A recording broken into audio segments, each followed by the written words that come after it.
அழகு மிகுந்த ராஜகுமாரி மேகமாக போகிறாள்.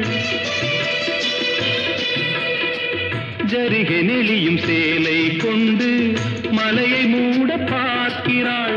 பள்ளம் சிலர் உள்ளம் என ஏன் படைத்தான் ஆண்டவன்? பட்டம் பெற தேடுகின்றேன், எங்கே அந்த நாயகன்? மலையின் காட்சி இறைவன் ஆட்சி. செந்தாழம் பூவில் வந்தாடும் தென்றல் என் மீது மோதுதம்மா.